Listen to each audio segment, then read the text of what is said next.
All right. Thanks, everyone, for coming back from the break.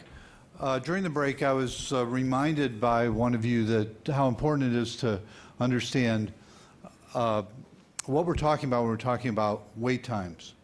Now, some concerned that we're just talking about times while in the clinic or in the office. Others are concerned about access. We're actually looking at the entire system because we know they're interdependent. So we are keenly interested in how long it takes from the time one requests an appointment to actually that appointment occurring and that patient being seen.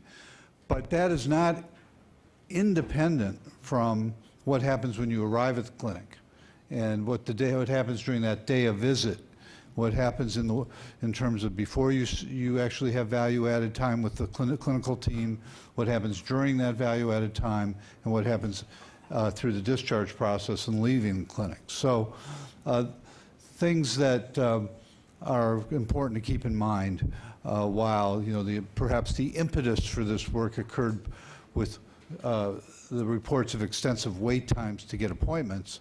We are thinking about the entire continuum of activity that occurs as part of that value stream.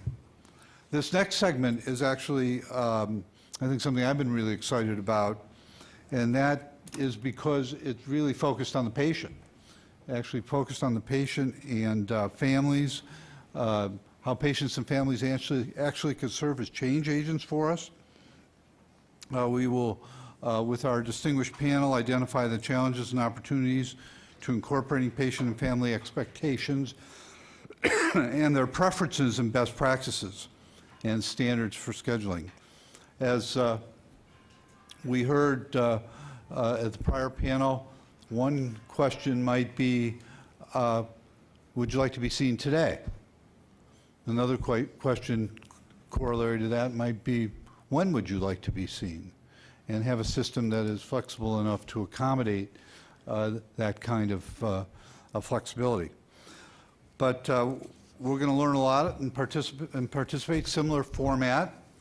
We have 4 panelists, including an actual patient. I mean, at the end of the day, we are all patients, and we all probably have been patients, but it's helpful to have someone who's at least accepted the responsibility of being a patient, and you'll hear from David Andrews shortly. But we're going to start with Sarah Sajja.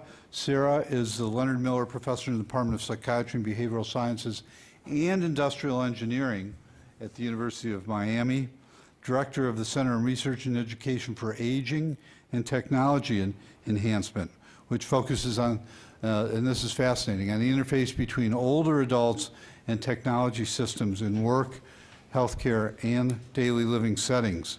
Extensive experience Sarah has in aging research and a long commitment to developing strategies to improve quality of life for older adults.